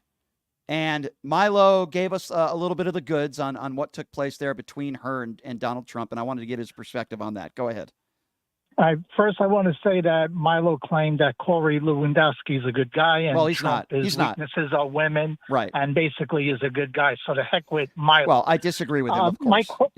My question with you is that fella that you had on that I respect, was he ever a Trumper? That Ross? He did vote. He did vote for Donald Trump in the past, but as far as I know, he will not be voting for him in November. But he did vote for Donald Trump in the past. But I think he said a lot of things that I agree with in that phone call. One more thing is I found out from David Feldman, another great podcaster, as to why Lori Loomer is being thrown out of the inner circle. And his reasoning was that he found a post that Lori Loomer put up about who's that guy from Georgia, the senator? Who Ross said come out of the closet? onto that Yes. senator? Yeah, I know who you're talking about. And truth be told, Laura Loomer said a lot of terrible things about a lot of people, and she's a known Islamophobe, a proud Islamophobe. She's a 9/11 conspiracy theorist and an awful person who will say or do anything to get clicks, Mark. So that doesn't surprise me. 702-221-7283. Why don't we go to Andy? Andy's next up on PTL. Hi, Andy. What's going on? Hey, just wanted to thank you for the show. Sure. We really appreciate it. Thank you. As a progressive, as an independent myself, I totally like the view. Two things I just wanted to get out, because I know you got so many calls. If you can get to Mr. Yerger, thank you for his service, for what he's done. Sure. As a Secret Service agent. It's very important we have that, thanking him for that as well, because that's not an easy job for anybody. Absolutely. He brought up some interesting things that I thought of when I first saw the first attempt. I don't want to get into conspiracy theories either, but when you associate with people like the McMahons, you run into stuff. And if you know anything about professional wrestling, that was something that I was well aware of from the first get-go. So can I just let me just respond to that real quick. I don't know whether he was hit with shrapnel or whether it was a gun or a bullet. We can speculate. There are conspiracy theories out there. I don't believe it was staged. We have a 20-year-old that is dead who was the lone shooter. Were there mistakes made by the Secret Service and law enforcement? Sure, absolutely. So I try not to get too involved in that. What we know is we have a despicable man who's trying to get back into the White House, who incites violence pretty much on a daily basis. He is a danger to this country. That doesn't mean I want people to try to take him out with a gun. We need to take him out at the ballot box in November. Yeah. Exactly. We need to do that. The second thing I wanted to get on was your first guest. Milo. Yep. Go ahead. I totally agree with you 100% that I cannot understand how you can be gay and still be a part of the Republican Party. Yeah, I got to be honest. I agree. I got to be honest with you, and I'll Milo listen, Milo's a gay man, and that's totally fine, but he claims he's been celibate for 3.5 years. I'm not believing it. Sorry, I don't believe Milo. I don't believe it, and I'll tell him that on the air. Thank you for the call, my friend. 702-221-7283. Let's go to Jack. Hey, Jack, what's going on? Hey, Brian, how are you, man? Good. Listen, I just had a question about, with all the rhetoric we're hearing from the right about the assassination attempts and you and me knowing that Donald Trump having no bottom and MAGA having no bottom to what these people are capable of, as the election nears, and it's looking, worse and worse for Trump. He's up against being nominated president or going to jail. I don't like, and I think when these people are realizing that, I want to ask you, what do you think the percentages are that attempts on Kamala Harris's life are going to be something that people are going to be talking about? I haven't heard anyone talk about it. I've heard people talk about I've definitely heard J.D. Vance talk about it when he said, how come nobody's done this to Harris and Biden, which is an awful thing to say and dangerous. I'll be honest with you. When Barack Obama was first elected, I had the same worries about him. There was so much hateful rhetoric coming from the right, racism, bigotry, you name it. And I am so glad that in addition that they're going to that they'll say that, well, we get the blame, whether it's provable that these people were Republicans to begin with or whatever. Right. It's something that'll click in their mind and they'll say, well, they did it to us. Here's what I'll say to that. I hope it never happens. There are a lot of me too. There are a lot of I know we're on the same page there. There's a lot of crazy people in this country that are capable of doing a lot of crazy things. For some of them, they just need a reason. The guy that sent pipe bombs to CNN, Donald Trump attacking CNN, calling it fake news. The Texas El Paso shooter who wanted to kill a bunch of brown people in his manifesto because of the hateful rhetoric that Donald Trump still talks about when it comes to immigrants, legal or not. There are crazy people in this country that are very capable of doing crazy things. And make no mistake about it, when people on the far right say tone down the rhetoric, they are full of crap, because many of them support Donald Trump and they have zero credibility. Thank you for the call, sir. I hope that doesn't happen, my friend. 702-221-7283. Esther's next. What's up, Esther? Hey, Brian. Love your show. I've been on before. I once belonged to a very conservative Christian church. Can I say what it was? Sure. I don't care. Mormon. I was a Mormon. Okay. Mitt Romney. I'm a Latina. Okay. Yes. Yep. Yes. Voted for Romney. I was like, yeah. I lived in Texas. I was like, great. Yes, this sounds good. I divorced my husband of 30 years because I know Trump divided our country. My husband was white. He said, we need to do this, we need to do that. I'm like, wait. I have my own thoughts. The church, I don't want to say the church. Yes, the church would tell us, vote this way. Within your heart, vote that way, because that's what we should do. Did you divorce your 30-year husband? One of the reasons because he's a Trump supporter? Yes. Wow. That's pretty deep, and that's sad. I kid you not. I kid you. So, It is. and I'm so sorry to hear that, by the way. I don't wish that upon anybody, but I got to tell you something, and I don't know your husband personally, but let me say this.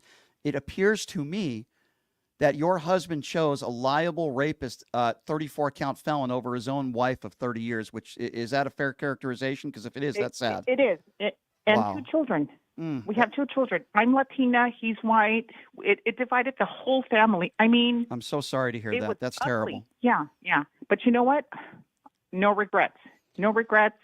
I remarried within the past 3 years. And is he on the right? Is he on the right side of history with you? My new husband? Yeah. Absolutely. Oh, That's well, the first thing I look for in a amen. man. And I bet you're a much happier person. Listen, I don't know your ex-husband, but I'm going to make some judgments here, and you could tell me whether you're. Let's try to have a little fun with this. Okay. Would it be fair to say that your ex-husband thought that Donald Trump was a genius businessman? Is that a fair assessment? Yes. Is it fair to say that your ex-husband didn't put any responsibility on Donald Trump for January 6th? None. Is it fair to, these people are so predictable. Is it fair to say that your husband was homophobic or at times made references to gay people and minorities, didn't want brown people in this country? Is that a fair characterization? No. And I'm like, wait, listen, I'm brown, and half of our kids are brown. Let me be very clear on this. I don't have a crystal ball. Okay. I'm not some brilliant human being here.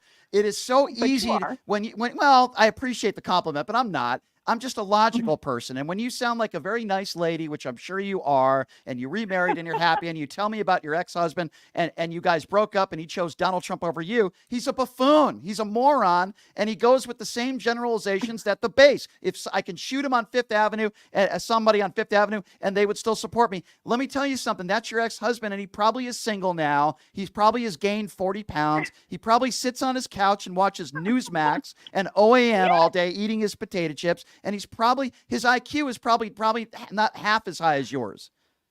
That's what my son, who doesn't want to live with him any longer, tells me. Yeah. Well, let me tell you, this is a happy ending here. I don't mean that in a bad way. I'm not talking about Donald Trump. No. I don't mean the happy ending like Laura Loomer and Donald Trump. That's not what I was getting to here. Nothing like that. What I meant was happy ending for you because it sounds like you're with a much better dude. Your kids are probably happier. You're happier. Absolutely. And guess what? We'll all be happier. And I want your ex-husband to be miserable when Kamala Harris wins in November. Okay. God, All right. too. All right. I want you to call back. I want you to call back when she wins. Well, you call back anytime, but when she wins, call back. Yes. And I love your show. And I would love, we can have another conversation about your ignoramus ex-husband. Okay. All right. Absolutely, Kate. Thanks, Brian. Keep up the good work. Thank and, you. And screw Trump. Thank you. Trump, That's and right. People that love Trump on this show, screw you guys. Well, I appreciate the call. Listen, for 130 grand, I might consider screwing him. I'm sorry. That was a terrible joke. 702-221-7283 is the number to call. Let's go to Phil. Phil is next up on PTL. What's up, Phil? Brian, I just want to tell you how much I love your show. Well, thank you, Phil. I appreciate that. Oh my God. I could talk to you for hours. Thank you, Phil. I appreciate you, my man. What's on your mind today? I was exhilarated by the debate last week. Exhilarated. Yeah. Yeah, she did a great job. I mean, it was just a fantastic job by Kamala. Fantastic. She really exceeded expectations. I agree. I think what we need to do as Americans is to go out and vote. We shouldn't pay attention to the polls. We just need to vote. Agree. 100%. Right. That's what I tell people. I said, listen, your voice needs to be heard. I know the Electoral College is rigged for Republicans. I'll use one of Donald Trump terms there, but it doesn't matter. Go and vote. Get out there and vote. There's no excuses now. I don't want to hear anybody that say, well, I'm on the fence here. I don't know. No. Do you want someone who's incompetent and should never be anywhere near the White House, or do you want somebody in office where you might not agree with them 100% of the time, but they're a decent, good human being, and they care about you a hell of a lot more than Cheeto Jesus does? That's the bottom line, right? That's the bottom line. Yeah, I was So, I was just talking to my neighbors, and we can't believe how how tight things are. Right they are tight, but I still am getting the sense after that debate that you just mentioned. I think Harris has the edge here. Doesn't mean we can take that for granted, my friend. I appreciate your kind words. Thank you for the call. Let's go to Kevin. Kevin is next on PTL. What's up, Kevin? Yeah, hey, Brian. Yeah, I still can't figure out the people that I hear claim they're undecided. That's baffling to me. Undecided. How could you be undecided? I'm still trying to. I wake up every morning wondering how this man got normalized. How any of this got normalized, because it's not normal. Yeah. None of it's normal. None of it's normal. Mm-hmm. You're right. And how do we get? Yeah. It's. We can't normalize his behavior. That's why I never do it on this show every single day. I call it out every single day. It's not normal. These are not normal times we're living in. But I'll tell you something. This SOB, let him drive off into the MAGA sunset, and I hope he goes to jail. I don't hide the fact that I am anti-Trump, and it's not because I have Trump derangement syndrome. They have Trump derangement syndrome. But let me tell you something. If somebody, for all of you listeners out there, when these right-wing turds say you have Trump derangement syndrome, you tell them they have TFS. And they'll look at you with a dumb look. What's TFS? You have Trump fellatio syndrome. That's what you have. This Trump derangement. No. You're woke. No, I'm aware. I'm aware of my surroundings, and I'm aware that this guy is a sexual abuser and a felon and a terrible human being, and they could all shove it, my man, and I appreciate the call. That's what you got to do. If they say you have Trump derangement syndrome, you tell them they have Trump fellatio syndrome. Tell them to take off their Trump knee pads and wipe their mouth. Let's go to Chris. Chris is next on PTL. What's up, Chris? Hey, aloha. Hello, Brian. What's up? Aloha. How you doing? Good. Yeah, Hawaii. I would imagine you're from Hawaii. Yeah. A wild guess. First of all, I'd like to thank you for doing a good job. Well, thank you, doing, Chris. Chris, do you still live in? Thank you, Chris. Do you still live in Hawaii? Yeah. I live in Maui. As a matter of fact, I was just in your town the other day, 9th Island, last week. I was just over there. Oh, cool.